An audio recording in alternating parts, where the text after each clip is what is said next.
Welcome to फ्यूसिस academics, जहां हम करते हैं टेक्नोलॉजी का इस्तेमाल आपको गुमराह नहीं सही राह दिखाने के लिए। हेलो एवरीवन, आज 1 अक्टूबर है। टर्म 1 एग्जाम्स के डेट्स लगभग में अब पास आ रही हैं और एक स्टूडेंट्स के अंदर में एक एक्साइटमेंट भी है, क्योंकि काफी दिनों के स्कूल बंद के बाद अभी जो है सब कुछ थोड़ा थोड़ा नॉर्मल जैसा होता जा रहा है। ठीक है, तो ऐसे में हम लोग जो टर्म 1 है उससे रिलेटेड जो भी क्वेरीज हैं बच्चों के मन में जो रहती है उनके ऊपर मैं आज डिस्कशन करेंगे। सबसे पहले हमें ये ध्यान रखना है कि ये जो है ये टर्म एंड जो है टर्म 1 एग्जाम जो है ये जैसे पहले कन्वेंशनल स्कूल एग्जाम्स टर्म 1 के होते थे वैसा नहीं है।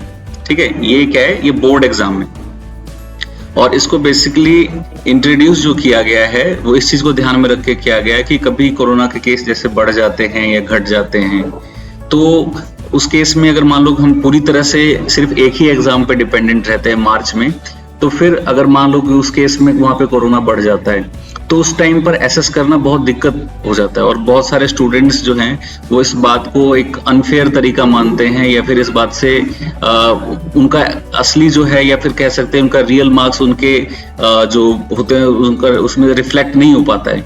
ठीक है, तो इन सब चीजों को ध्यान में रखते हुए इस साल जो है सीबीएसई ने ये तरीका बनाया है जिसमें उसने क्या किया है कि बोर्ड एग्जाम्स को 2 हिस्सों में बांट दिया है। ठीक है, 2 हिस्सों में बांट दिया है, टर्म 1 एंड टर्म 2। टर्म 1 जो है उसमें और टर्म 2 को दोनों को ही जो है वो एक दूसरे से अलग रखा गया मतलब देखो जैसे यहाँ पे ये बता रखा है कि bifurcate basis of bifurcated syllabus, मतलब दोनों का सिलेबस अलग अलग होगा। जो टर्म 1 के एग्जाम में आ जाएगा वो टर्म 2 के एग्जाम में नहीं आएगा। ठीक है, so this is done to increase the probability of having a board conducted classes for 10th and 12th examination at the end of academic session।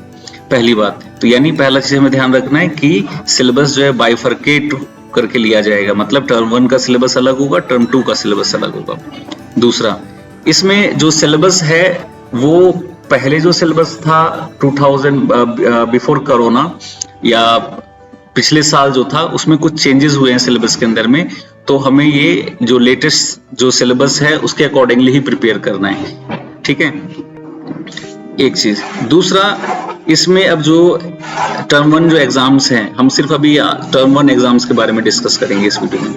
तो इसमें जैसे बताया कि जैसे जब ये टर्म एंड होगा तो टर्म 1 एंड मतलब उस केस में क्या किया जाएगा कि नवंबर और दिसंबर 2020 में 4 to 8 वीक्स के पीरियड में, ठीक है, ये एग्जाम्स कंडक्ट कराए जाएंगे।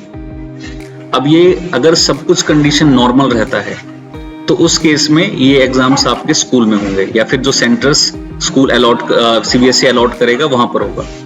इसका जो पैटर्न होगा उसमें will have MCQ questions including case based MCQ on assertion and reasoning type. ठीक है, तो ये 2 तरह के क्वेश्चंस, केस बेस्ड और MCQs on assertion reasoning type. ठीक है, और एमसीक्यू जो नॉर्मल एमसीक्यू जैसा होता है। फिर उसके बाद ड्यूरेशन विल बी 90 मिनट्स। ठीक है, 90 minutes and it will cover only the rationalised syllabus of term 1 अब अप्रोक्सीमेटली 50% ऑफ द पूरे बुक का जो भी होगा उसका 50% लगभग में आपका सिलेबस होगा। ठीक है, अच्छा, इसके बाद जो है जो क्वेश्चन पेपर होगा वो सीबीएसई के द्वारा आएगा, send by CBSE to schools.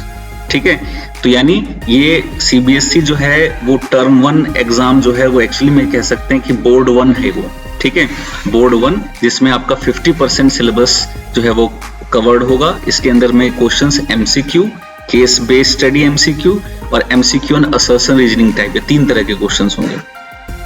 अच्छा, इसके बाद जो है ये आपको जो है जैसे ओएमआर फिलिंग जो है उस टाइप के शीट्स पे, ओएमआर शीट्स पे ये एग्जाम्स होंगे। ठीक है, तो इन सब का आपके स्कूल्स में जो है इन सब की प्रैक्टिस ऑब्वियसली करवाएंगे पहले जो है। फिर उसके बाद marks of the term 1 examination will contribute to the final overall score of student, obviously क्योंकि ये टर्म 1 नहीं ये बोर्ड 1 है। ठीक है, तो बोर्ड 1 है तो इसलिए इसके मार्क्स जो होंगे वो आपके फाइनल रिजल्ट को डिसाइड करेंगे। अच्छा, फिर टर्म 2 जो होता है इसमें इसको थोड़ा डिस्कस करना ही पड़ेगा। टर्म 2 के अंदर में in case the paper will be 2 hour duration having questions of different formats, case based, situation based, open ended, short answer, long answer. मतलब इसमें जो आपका पहले जैसे पेपर होता है उससे मिलता जुलता पेपर होगा टर्म 2 का, ठीक है, 2 घंटे का। टर्म 1 का 90 मिनट का, ठीक है। और इसमें आपको लॉन्ग क्वेश्चंस वगैरह ये सब भी होंगे, ठीक है, बट वो उसको डिटेल में भी नहीं डिस्कस करेंगे। यानी कह सकते हैं कि टर्म 1 का जो एग्जाम का टाइप है और टर्म 2 के एग्जाम के टाइप में डिफरेंस है। टर्म 1 का सिर्फ कैसा है, एमसीक्यू बेस्ड है, ठीक है। एमसीक्यू में असर्शन रीजन वाला जो क्वेश्चन है वो केस स्टडी वाला हो गया और नॉर्मल एमसीक्यू जो है।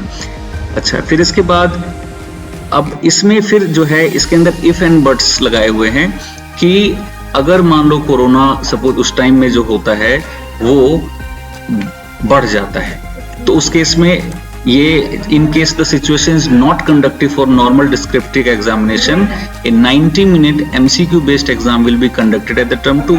मतलब जैसे टर्म 1 में एग्जाम हुआ था वैसा ही एग्जाम करा लिया जाएगा अगर सिचुएशन नॉर्मल नहीं रहती है, यानी कोरोना केसेस स्पाइक अगर उसके अंदर में आ जाता है तो, ठीक है। और फिर marks of the term 2 examination would contribute the final score, दोनों को मार्क्स मिला के और फिर उसके बाद जो है एक रिजल्ट तैयार किया जाएगा। अच्छा, अब इसमें जो है ये इफ एंड बट्स लगाए गए हैं कि जैसे मान लो कि फर्स्ट सपोज ये टर्म 1 के दौरान जो है वो नॉर्मल सिचुएशन रहता है, टर्म 2 के दौरान भी नॉर्मल सिचुएशन रहता है, तो क्या होगा, टर्म 1 के दौरान नॉर्मल सिचुएशन रहता है, टर्म 2 के दौरान नॉर्मल सिचुएशन नहीं रहता है, ठीक है। टर्म 1 के दौरान नहीं रहता है, टर्म 2 के दौरान रहता है, या फिर दोनों में ही नहीं रहता है, ठीक है। ये सारे केसेस बताए गए यहाँ पे जो है। तो in case the situation of the pandemic improves and the students are able to go to the school, able to come to the school or centers for taking examination, तो board would conduct term 1 and term 2 examination at school centers and theory marks will be distributed equally between the two। तो उस case में तो कोई बात ही नहीं है। जैसे टर्म 1 जो है एमसीक्यू टाइप का हो जाएगा, टर्म 2 जो है वो ऑब्जेक्टिव प्लस सब्जेक्टिव हो जाएगा और दोनों को मिला के रिजल्ट तैयार कर दिया जाएगा। तो फर्स्ट कंडीशन सब कुछ अगर ठीक रहा तो। In case the situation of pandemic forces complete closure of school during November December, मतलब टर्म 1 का एग्जाम अगर नहीं हो पाता है, जैसे नॉर्मली बच्चे स्कूल नहीं जा पाते हैं, ठीक है, उस केस में मतलब स्कूल में कंडक्ट नहीं होता है, but term 2 exams are held at schools at centres. लेकिन टर्म 2 के केस में जो है वो सिचुएशन ठीक हो जाती है और वो एग्जाम्स होते हैं, तो उस केस में टर्म 1 का वेटेज क्या कर देंगे, थोड़ा कम कर देंगे, ठीक है। जैसे 50-50 की बजाय मान लीजिए कि इसको 30-70 कर दिया या फिर कुछ इस तरह से जो है। तो term 1 MCQ based examination will be done by the student for online करवा लिया जाएगा या ऑफलाइन जो भी तरीका होगा, और weightage of the examination will be reduced of term 1, ठीक है। And term 2 exams will be increase for declaration for मतलब, और सेकंड टर्म का जो होगा यानी टर्म 2 जो होगा बोर्ड 2, उसका वेटेज थोड़ा बढ़ा देंगे और फिर दोनों को एडजस्ट करके उससे रिजल्ट बनेगा। अच्छा, तो हमने 2 केस देख लिए। एक देखा जिसमें जब दोनों टर्म 1 टर्म 2 के दौरान सिचुएशन ठीक रहती है, पहला हमने। फिर दूसरा देखा टर्म 1 के दौरान सिचुएशन खराब रहती है, टर्म 2 के दौरान सिचुएशन सही रहती है। In case the situation of pandemic forces complete closure of the school during March-April, term 2 नहीं हो पाता है, but term 1 exams are held at school और सेंटर्स, लेकिन टर्म 1 का एग्जाम जो है वो सक्सेसफुली हो चुका होता है, तो उस केस में क्या करेंगे, result would be based on the performance of the students on the term 1 MCQ based examination and the internal assessments. The weightage of exam marks of the term 1 examination conducted by the board will be increased for providing the year results of the candidate। तो term 1 का weightage बढ़ा देंगे और जो internal वगैरह आपका assessment हुआ था, है ना, जैसे फाइल वगैरह ये सब जो है, इन सब चीजों का यूज करके आपका रिजल्ट तैयार कर देंगे। In case the situation of pandemic forces complete closure of the candidate by, मतलब पूरा ही सेशन अगर मान लो नहीं हो पाता है, पूरा ही सेशन जो है उस टाइम में जो है कोरोना जो है वो बढ़ा हुआ रहता है और पूरे ही में रेगुलर क्लासेस नहीं हो पाते, रेगुलर एग्जाम्स नहीं हो पाते हैं, तो results would be computed on the basis of the internal assessment, practical work and theoretical mark of term 1 and 2। तो जिस भी तरीके से ऑनलाइन ऑफलाइन, मतलब आपको घर पे ही क्वेश्चन पेपर दे दिया जाए, सॉल्व करके आपको सबमिट करना हो, या फिर ऑनलाइन एग्जाम्स MCQ तरीके से कंडक्ट करवा लें, ठीक है। तो जो भी थ्योरेटिकल जो भी तरीका होगा उसके बेसिस पर दोनों टर्म्स के मार्क्स, और जो आपका प्रोजेक्ट वगैरह जो आपने बनाया है, प्रैक्टिकल वगैरह जो होगा, उन सब के बेसिस पर मिला के आपको रिजल्ट तैयार करके देंगे, ठीक है। तो यानी हम इसमें कह सकते हैं कि टर्म 1 जो है वो एक्चुअली में क्या है, बोर्ड 1, ठीक है, बोर्ड 1, और बोर्ड 1 जो है उसमें वो भी उतना ही इम्पोर्टेंट है जितना कि बोर्ड 2, दोनों का सिलेबस अलग अलग है। ठीक है, बोर्ड 1 जो है वो कैसे, अगर नॉर्मल सिचुएशन रहती है तो बोर्ड 1 एमसीक्यू बेस्ड होगा, और बोर्ड 2 जो होगा एमसीक्यू प्लस सब्जेक्टिव बेस्ड होगा। ठीक है, और अगर मान लीजिए कि सेकेंड टर्म का एग्जाम नहीं हो पाता है तो बोर्ड 1 आपके लिए बहुत इंपॉर्टेंट हो जाएगा, इसलिए बोर्ड 1 को बहुत सीरियसली लेना है। ठीक है, बोर्ड 1 को बहुत सीरियसली लेना है। और वैसे भी अगर बोर्ड 1 जो है यानी आपके आधे सिलेबस का आपका टेस्ट किया जा रहा है, तो ऑब्वियसली आपको जो है आधा सिलेबस अच्छे से कवर करना है, क्योंकि आधा सिलेबस काफी मायने रखता है।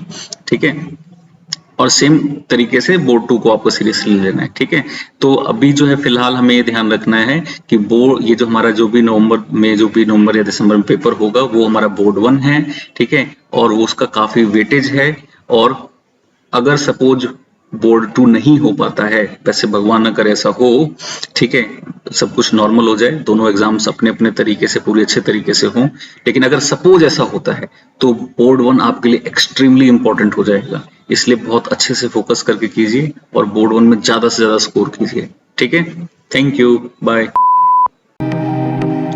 If you like the content, please like and subscribe us and keep smiling.